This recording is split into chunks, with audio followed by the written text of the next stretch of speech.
ભગવાન જગન્નાથનો જળાભિષેક 108 કળશમાં લવાયા સાબરમતીના નીર। નાચ ગાન સાથે ભક્તો બન્યા લીન। ગજરાજનો હતો દમામ, ભક્તો બન્યા હતા ઘેલા। પ્રસંગ છે ભગવાન જગન્નાથની 140મી રથયાત્રાનો। દર વર્ષની જેમ ફરી એકવાર ભક્તો બન્યા છે નાથમય। જમાલપુર બન્યું હતું જગન્નાથમય।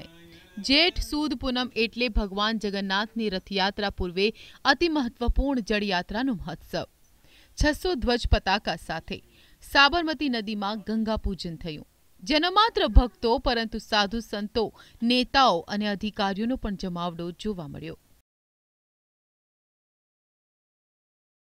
ગંગા પૂજન બાદ 108 કળશમાં જળ ભરી સાબરમતીના નીર જગન્નાથ મંદિરમાં રંગે ચંગે લાવવામાં આવ્યા।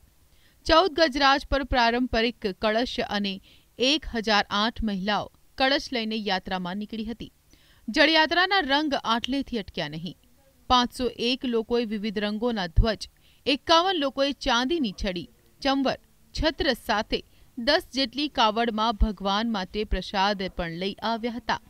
ભજન મંડળીઓ, રાસ ગરબા મંડળીઓ સાથે સંતો અને ભક્તો ભૂધરના ઘાટે નદીમાંથી જળ ભરવા પહોંચ્યા હતા અને એ જ જળથી જગન્નાથનો થયો જળાભિષેક।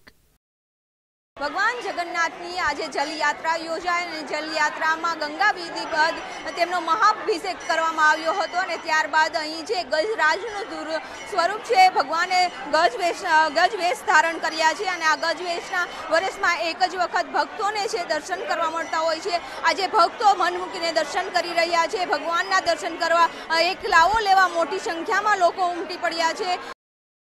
જળાભિષેક બાદ ભગવાનના નયનરમ્ય સ્વરૂપના દર્શન થયા। ગજવેશ જગન્નાથે ધારણ કર્યો હતો। ગજવેશ રૂપ ભક્તો માટે દર્શન પણ ખુલ્લા મૂકવામાં આવ્યા હતા। ભગવાનનું મનોહર રૂપ જોઈને ભક્તોની આંખો હર્ષાશ્રુઓથી છલકાઈ હતી। Bureau report, ETV news.